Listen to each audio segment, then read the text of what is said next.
Part में आपने देखा कि दिव्यांग और जितिन रीत के घर जाते हैं और वहां रखी चुड़ैल वाली किताब खोल देते हैं, जिस वजह से सभी चुड़ैलें आजाद हो जाती हैं। दिव्यांग, जितिन और रीत किचन में छुप जाते हैं, पर चुड़ैल उनको ढूंढ लेती है। पर तभी रीत के पापा आकर उन तीनों को बचा लेते हैं और अपनी गाड़ी में बैठा कर ले जाते हैं। फिर दिव्यांग और जितिन को पता चलता है कि चुड़ैल की किताब रीत के पापा की है। क्या आप सच बोल रहे हो अंकल? मैं झूठ क्यों बोलूंगा?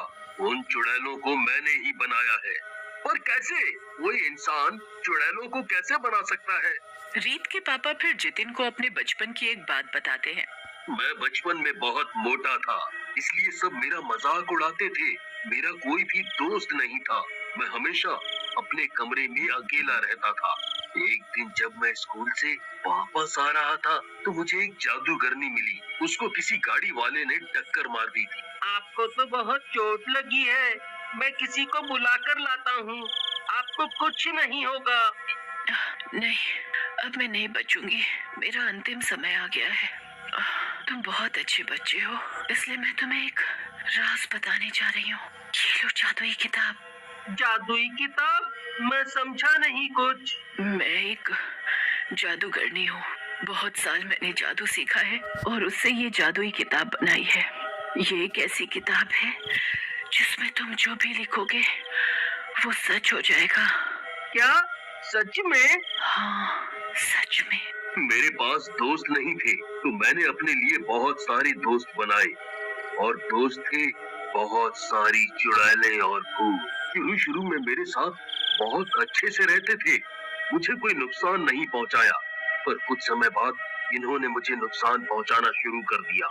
और एक दिन जब मैं सो रहा था तो एक चुड़ैल ने मुझे मारने की कोशिश की। मैं उससे बच तो गया, पर फिर मुझे समझ आ गया कि मुझे इन चुड़ैलों को जिस किताब से बनाया है उसी में बंद करके रखना होगा। फिर मैंने इन चुड़ैलों को उसी किताब में हमेशा के लिए बंद कर दिया और उन पर ताला लगा दिया। ओह, और हमने वो ताला खोल दिया। अब हम उन चुड़ैलों को वापस उस किताब में कैसे बंद करेंगे? उसी जादुई किताब से। पर वो किताब तो मेरे घर के स्टडी रूम में रखी है और वहाँ वापस जाकर वो किताब लाना बहुत मुश्किल है, और हमें वो किताब लानी ही होगी। तभी अचानक कॉलेज से जितिन की माँ का फोन आता है। जितिन, बेटा तुम कहाँ हो? क्या हुआ माँ? आप इतनी घबराई हुई क्यों हो? वो बेटा, मैं कॉलेज की न्यू ईयर पार्टी में जा रही थी। मैं अपनी गाड़ी कॉलेज के बाहर पार्क कर रही थी कि मैंने देखा कि कुछ चुड़ैलें कॉलेज के बाहर घूम रही हैं और उन्होंने बाहर घूम रहे कुछ बच्चों को मार भी डाला। मैं यहाँ पार्किंग में ही फंसी हुई हूँ। ना तो मैं बाहर जा सकती हूँ और ना ही कॉलेज के अंदर। मैं क्या करूँ बेटा? आप बिल्कुल भी चिंता मत करो माँ, मैं आ रहा हूँ। जितिन फोन काट देता है। अंकल, वो चुड़ैलें तो पूरे शहर में फैल चुकी हैं। वो तो हमारे कॉलेज तक भी पहुँच चुकी है। ओह, ये तो बहुत बुरी खबर है। हमें सबको बचाना होगा।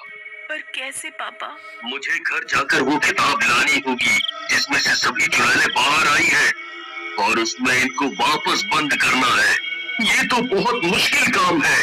मुश्किल तो है, पर इतने लोगों की जिंदगी का सवाल है। मुझे उन्हें बचाना ही होगा। हाँ अंकल, आप सही कह रहे हो। एक काम करते हैं, आप हम तीनों को कॉलेज छोड़ दो और वहाँ से वापस घर जाकर वो किताब ले आओ। हम जब तक इन चुड़ैलों के कॉलेज के अंदर घुसने से पहले खुद कॉलेज के अंदर जाते हैं और वहाँ जाकर सबको इन चुड़ैलों के बारे में बताते हैं। नहीं, ऐसे तो तुम सबकी जान को भी खतरा है। आप हमारी चिंता ना करें, हमें कुछ नहीं होगा। हाँ पापा, हमें कुछ नहीं होगा। तुम्हें तो कुछ नहीं होगा, ये तो मैं और तुम बहुत अच्छे से जानते हैं बेटा। क्या मतलब? अरे कुछ नहीं, चलो अब कॉलेज आ गया, हमें अंदर जाना होगा। पर उससे पहले मुझे अपनी माँ को पार्किंग से निकालना होगा। हाँ बिल्कुल। सब लोग कॉलेज के गेट तक पहुँच जाते हैं। दिव्यांग, जितिन और रीत गाड़ी से उतर जाते हैं और गेट के अंदर जाते ही एक चुड़ैल को घूमता हुआ देखते हैं। चुड़ैल, हमें यहाँ से छिपकर निकलना होगा। दिव्यांग, जितिन और रीत जैसे तैसे छिपते छिपाते जितिन की मम्मी तक पहुँचते हैं। बेटा जितिन, तू आ गया। हाँ माँ, अब आपको डरने की कोई जरूरत नहीं है। चलो हम अंदर चलते हैं और जल्दी से सबको इन चुड़ैलों के बारे में बताते हैं। हाँ, चलो जल्दी से अंदर चलते हैं। सब लोग कॉलेज के अंदर जाते हैं। जैसे ही अंदर घुसते हैं उन्हें चुड़ैल देख लेती है। वो लोग जल्दी से अंदर भागते हैं। अंदर सब लोग पार्टी कर रहे होते हैं। सब लोग नाच गा रहे होते हैं। जितिन और दिव्यांग सबको चुड़ैल के बारे में बताने की कोशिश करते हैं, पर सब डांस करने में इतने मगन होते हैं कि कोई उनकी बात पर ध्यान नहीं देता। ऊपर से गानों की आवाज में किसी को भी उनकी बात ठीक से सुनाई नहीं देती। अब हम क्या करें? कोई हमारी बात सुनने को ही तैयार नहीं है। मेरे पास एक आइडिया है। कौन सा आइडिया? मैं स्टेज पर जाता हूँ और माइक पर जाकर के बोलता हूँ, तो सब मेरी बात सुन लेंगे। अरे वाह, ये तो बहुत अच्छा आइडिया है। चलो जल्दी जाओ, तुम्हें देर नहीं करनी चाहिए। जितिन जल्दी से स्टेज पर जाता है और माइक हाथ में पकड़ता है। हेलो हेलो फ्रेंड्स, प्लीज सब लोग मेरी बात ध्यान से सुनो। कुछ चुड़ैलें एक किताब से आजाद हो गई हैं और पूरे शहर में फैल गई हैं। कुछ तो हमारे कॉलेज के बाहर भी घूम रही हैं। आप सब लोग प्लीज एक हॉल में रहें और कोई भी बाहर न जाए, वरना वो चुड़ैलें आपको मार देंगी। जितिन की बात सुनकर सब लोग हंसने लगते हैं।